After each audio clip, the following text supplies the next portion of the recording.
Pendant tout le festival d'Avignon, Culture Nomade TV vous invite à découvrir le spectacle autrement. Avec Levez le rideau, poussez les portes des théâtres, rencontrez les comédiens, découvrez les mystères de la création et installez-vous confortablement pour profiter du spectacle.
Mise en scène sympa, personnage sympathique, un peu clownesque, saltimbanque, ouais, moi j'ai bien aimé.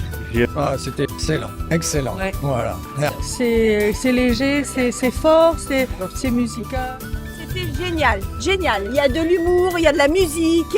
C'est trois frères. Dextérité, c'est incroyable.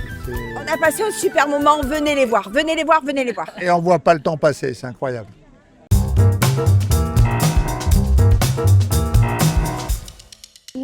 Bonjour à toutes et à tous, bienvenue dans Levez le rideau. Et comme Avignon ce n'est pas que du théâtre, nous avons choisi de vous présenter les Drum Brothers. Hello. Salut. Bonjour. Salut. Donc vous faites un spectacle de jonglerie musicale, on va pouvoir dire. Eh bien c'est un peu ça l'idée, ouais, carrément. C'est-à-dire que la base du projet c'est parti de mélanger la batterie et la jonglerie, parce que Cyril et Steph étaient plutôt jongleurs et moi plutôt batteur. Et donc voilà, ça a commencé dans dans ma chambre où je jouais de la batterie et où eux après sont arrivés et ont essayé de jongler, de faire de la batterie en même temps. Et on a commencé à créer ça avec ce concept et après on a évolué sur plein d'autres idées pour créer un spectacle qu'on présente maintenant à Avignon, voilà, qui fait à peu près 1h10. Donc ça c'est Clément alias le métronome. Eh bien il paraît, ouais. Et c'est écrit dessus, hein, j'ai rien inventé. Okay. Hein. C'est écrit, alors. Voilà, après nous avons Cyril le médiateur. Exactement, c'est ça. C'est moi qui médiate. Ouais, Je médiate, il arrange les conflits. Et Stéphane le créatif. Le créatif, voilà. J'aurais dit un peu le clown, mais... Tout ce qui est en trop, c'est moi, voilà, c'est tout.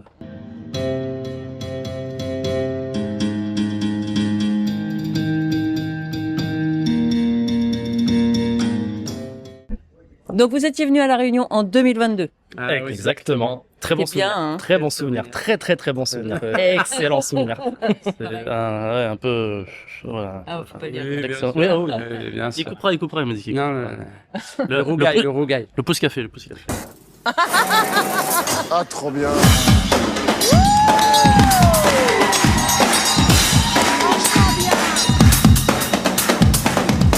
Après l'émission en elle-même, on a des choses à redire sur le côté artistique et sur le côté, on va dire que les programmateurs font pas forcément leur marché sur Incroyable Talent. On découvre des belles choses, il y a des chouettes choses, il y en a d'autres moins chouettes, mais ça après c'est l'émission et nous on était très contents de faire ça pour toucher le public, un public large et qu'après justement ça incite le public à venir voir le spectacle. Merci au Festival Comédie. Hop là. Pour la petite histoire, on s'était trompé parce qu'on savait pas que le rougail c'était juste un condiment à côté. En fait, et nous le rougail saucisse en tant que bon métropolitain, on pensait que c'était un rougail saucisse.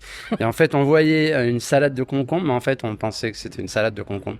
Et en fait, c'était du rougail concombre. En fait, ça arrache sa mère. Et du coup, nous, on est parti en mode salade avec la fourchette et tout. Et voilà, je vous déconseille le rougail concombre comme ça. Oui, parce qu'il n'y a pas que du concombre, il y a un petit peu de piment. Ouais, un peu, il paraît, ouais, il paraît.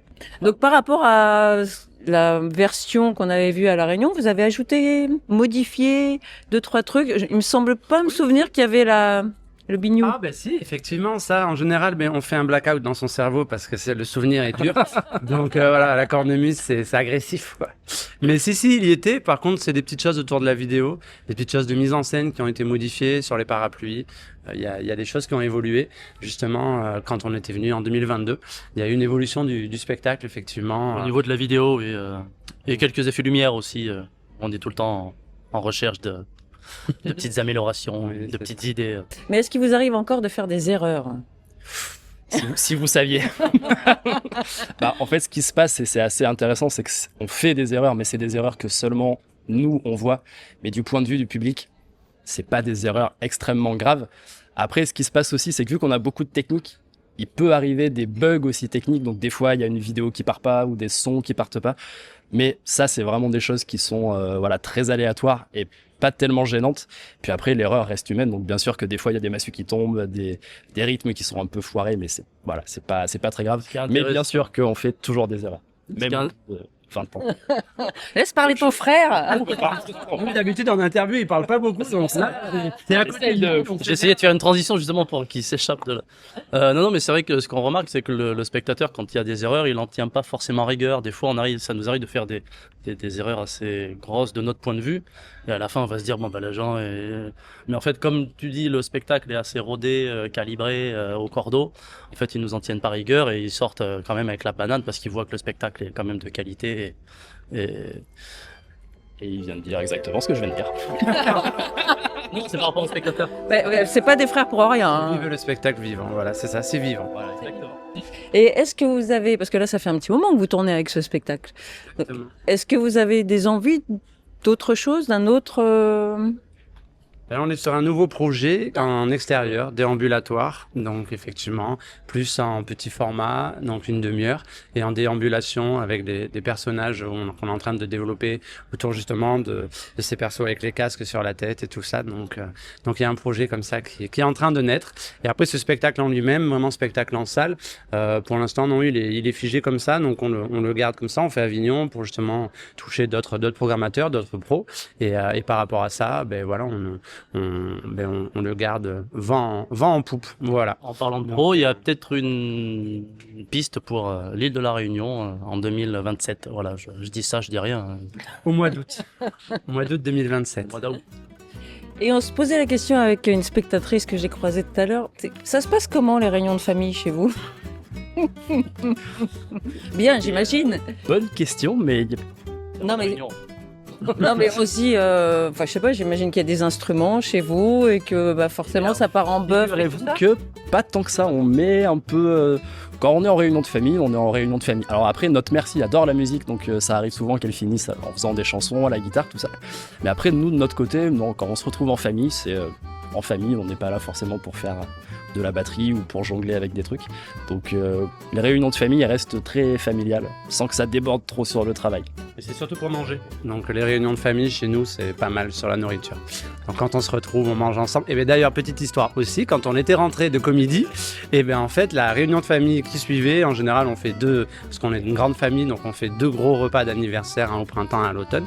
Quand on était rentré de comédie, on avait fait un repas réunionnais, parce qu'on avait ramené des petits piments, du kumbava et tout ça.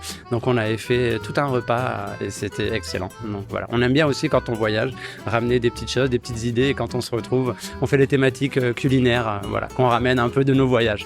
Donc ça, c'est voilà, la musique à côté et la cuisine aussi.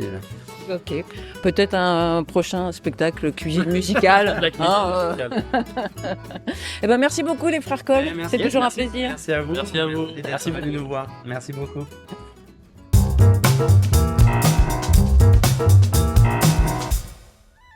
Et après cette interview, nous allons voir un extrait du spectacle et voilà, ils vont nous faire une présentation de cet extrait. Ben oui, donc là tout de suite vous allez pouvoir découvrir le début du spectacle. On va vous présenter l'introduction du spectacle, justement qui pose la base du spectacle, et vous allez découvrir les personnages loufoques et musicaux.